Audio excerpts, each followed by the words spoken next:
Hi everyone, this is Bidhan from Bangladesh and welcome to the last episode of my solo trip series to Darjeeling. Darjeeling হোস্টেলের আজ সর্বশেষ সকাল আর আজকে আমি এখান থেকে বের হয়ে যাচ্ছি, চলে যাব শিলিগুড়ি এবং শিলিগুড়ি থেকে আগামীকাল আমি চলে যাব ঢাকার উদ্দেশ্যে।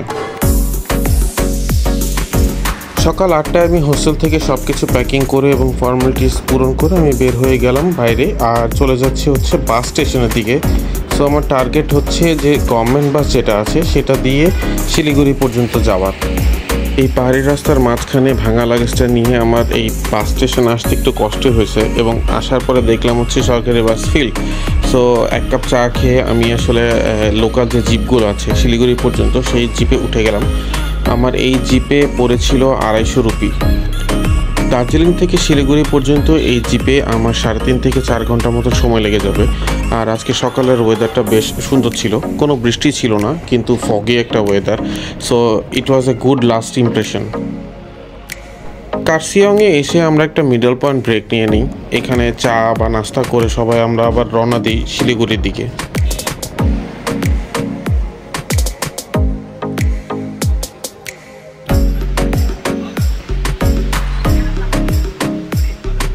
আমাদের রাস্তার পাশ দিয়ে বয়ে যাওয়া এই মহানন্দা রিভারের 3rd ব্রিজটা পার হওয়ার পরে অ্যাকচুয়ালি আমরা শিলিগুড়ি ক্যান্টনমেন্ট এরিয়ার ভিতরে ঢুকে যাই আর এখান দিয়ে আসলে মেইন সিটির দিকে যেতে হবে।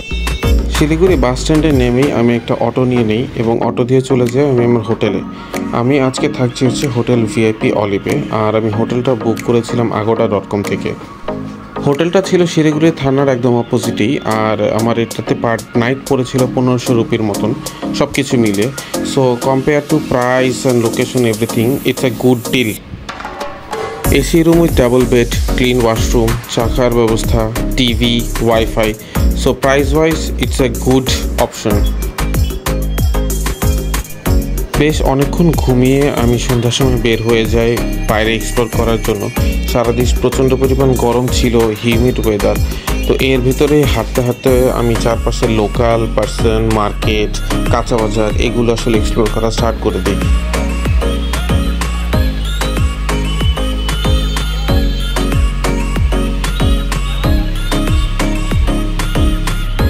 গুগলে চেক করে দেখলাম যে আমার নিয়ারবাই শ্রীলেদার আউটলেটটা কোথায় আছে। আমার সবসময় শ্রীলেদার থেকে কিছু না কিছু কেনা হয়, তো চলে গেলাম এই শিলিগুড়ি আউটলেটটাতে।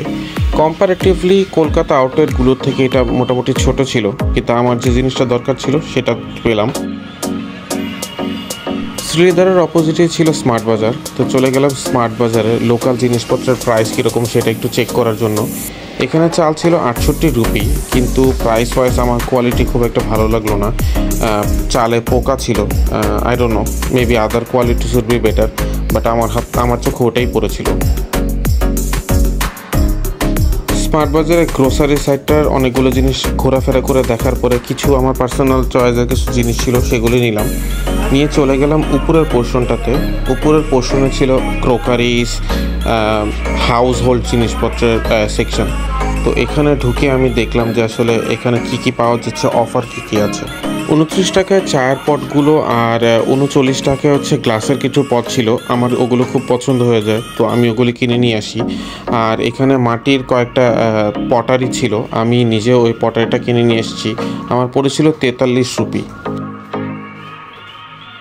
মোটামুটি অনেকগুলো জিনিস কেনার পরে রাত 9টার দিকে আমি চলে যাই হোটেলের দিকে। হাঁটতে আর ইচ্ছা করছিল না, সো আমি একটা অটো নিয়ে নিয়েছিলাম। আমার 20 রুপি পড়েছিল অটোতে। হোটেলে আসার পরে আর বাইরে যেতে ইচ্ছা হচ্ছিল না যে ডিনারের জন্য, সো জোম্যাটোতে অর্ডার করে দিই। আজকে রাতে আমি পিৎজা অর্ডার করে দিয়েছিলাম for dinner. Packing and other things was really good. জোম্যাটোর লোকটা একদম আমার রুমের এখানে এসে ফোন করেছিল আর আজকে পিৎজা দিয়ে ডিনারটা শেষ এবং গুড নাইট। সকালবেলা ঘুম থেকে উঠতে মোটামুটি 9টা বেজে যায়, তো বাইরে বের হতে হতে আমার মোটামুটি 10টা বেজে গিয়েছিল। কোথাও কোনো খাওয়ার অপশন কিছু না পেয়ে চলে গেলাম নিয়ারবাই KFC-তে। যেহেতু হাতে আমার বেশ অনেকটা সময় ছিল, তো আমি চাচ্ছিলাম আশপাশে এক্সপ্লোর করার জন্য। আর আশপাশের ভিতরে ছিল ইসকন মন্দির, তো আমি একটা ওলা বাইক বুক করে চলে গেলাম ইসকন মন্দিরে। আমার পৌঁছাতে মোটামুটি 12টার মতন বেজে গিয়েছিল। প্রচণ্ড পরিমাণ গরম, কিন্তু তারপরেও বেশ সুন্দর লাগছিল ইসকন মন্দিরটা বাইরে থেকে। যেহেতু মোটামুটি দুপুর হয়ে গেছে আর প্রচণ্ড পরিমাণ গরম, সূর্য একদম মাথার উপরে, সো এখানে দর্শনার্থীর পরিমাণও খুব একটা বেশি ছিল না, বাইরে থেকে মনে হচ্ছিল বেশি না। আর এই কারণে আমি ধীরে ধীরে বাইরের জায়গাটা ঘুরে ভেতরের দিকে চলে গেলাম, উপরে উঠে গেলাম। এরিয়াটা বেশ বড়। মেইন মন্দির ফটকটা হচ্ছে সে শ্বেত পাথরের ছিল, আর মন্দিরের ভিতরের উপরের সিলিংটা পুরাটাই পেন্টিং করা। চারপাশের প্রত্যেকটা জায়গাতেই অনেক সুন্দর সুন্দর পেন্টিং ছিল। বাইরে থেকে মনে হচ্ছিল না যে এতগুলো লোক থাকবে, বাট ভেতরে ঢোকার পরে দেখলাম যে আরতি চলছিল আর প্রচুর দর্শনার্থী চলে আসছিল ইতিমধ্যে। মোটামুটি আমার কাছে ভালোই লাগছিল। উপরে পুরাটা হচ্ছে কৃষ্ণের বিভিন্ন রূপ, এইসব জিনিস নিয়ে স্টোরি বেসড অনেক পেন্টিং করা। It's really beautiful. একটা জিনিস বলতে ভুলে গেছি যে ইসকন মন্দিরে কোনো এন্ট্রি চার্জ নেই, তবে আপনাকে জুতা, ব্যাগ এই সব জিনিসগুলো আপনাকে কাউন্টারে রেখে আসতে হবে, আর এই কারণে 10 টাকার একটা টিকিট নিতে হবে। আমি এর আগে দেশে ঢাকার স্কন মন্দির আর চিটাগাংয়ের স্কন মন্দির ঘুরেছিলাম। এইটা আমার তৃতীয় স্কন মন্দির বলা যায়, তা আবার দেশের বাইরে। এখানে স্কন মন্দিরটার স্ট্রাকচার এবং সব জিনিসগুলো কিছুটা চিটাগাংয়ের মতন আমার মনে হচ্ছিল, কিন্তু এই ভাইবটা, এখানকার যে স্টোরি লাইনগুলোর স্ট্রাকচার, এটা খুবই ডিটেল কাজ করা ছিল। পুরোটা জিনিসই হচ্ছে কৃষ্ণের বিভিন্ন সময়কার বিভিন্ন স্টোরি নিয়ে করা। 3 ডাইমেনশনাল এই কাজগুলো ছিল, খুবই কালারফুল, এবং আমি বলবো যে খুবই সুন্দরভাবে এবং নিখুঁতভাবে কাজটা করা। শুধুমাত্র ভেতরেই যে এই পেন্টিংগুলো আছে তা না, বাইরের দেয়ালগুলোতেও এই পেন্টিংগুলো করা আছে। বিভিন্ন রকম কাহিনী, কৃষ্ণের পুতনা রাক্ষসীর কাহিনী, এখানে হচ্ছে মাখন চোরের কাহিনী, এখানে হচ্ছে জন্ম নেওয়ার কাহিনী। প্রত্যেকটা কাহিনীগুলোই আসলে এখানে 3 ডাইমেনশনাল স্কাল্পচারের মাধ্যমে ফুটিয়ে তোলা হয়েছে।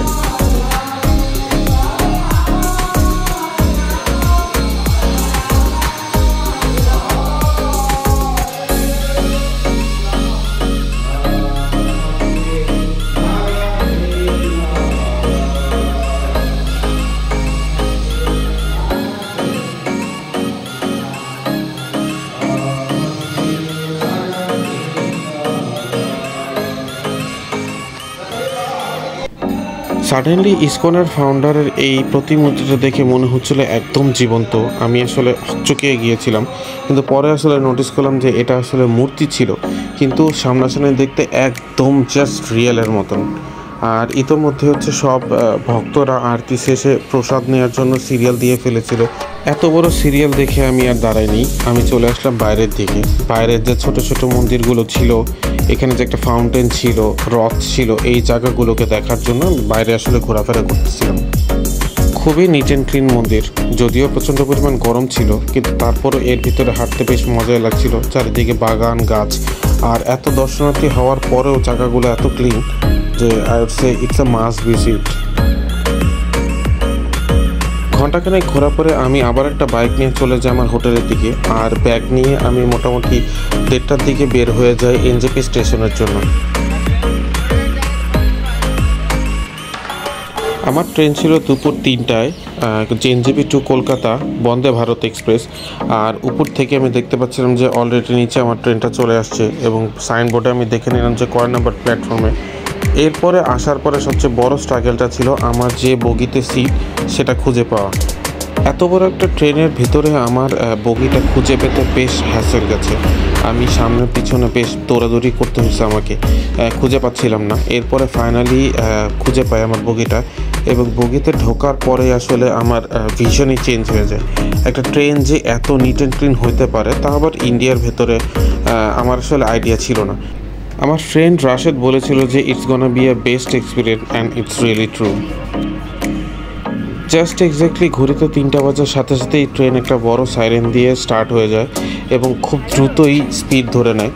এবং পাশে যেহেতু উইন্ডোটা বেশ বড় ছিল, এইটা দিয়ে আশপাশের সিনারিও বেশ সুন্দর এক নিট অ্যান্ড ক্লিনভাবে দেখা যাচ্ছিল। ঠিক 4:30 বাজতে রেলের একজন কর্মী প্লেট দিয়ে চলে আসলো আমাদের প্রথম স্ন্যাক্সের জন্য। ট্রেনের ভিতরে ছিল একটা হ্যান্ড স্যানিটাইজার, চায়ের সব কিছু মিলে একটা কিট, তার সাথে ছিল একটা চানাচুরের প্যাকেট, সাথে ছিল একটা পিনাট বার আর একটা কাচুরি, আর সাথে পানি ছিল।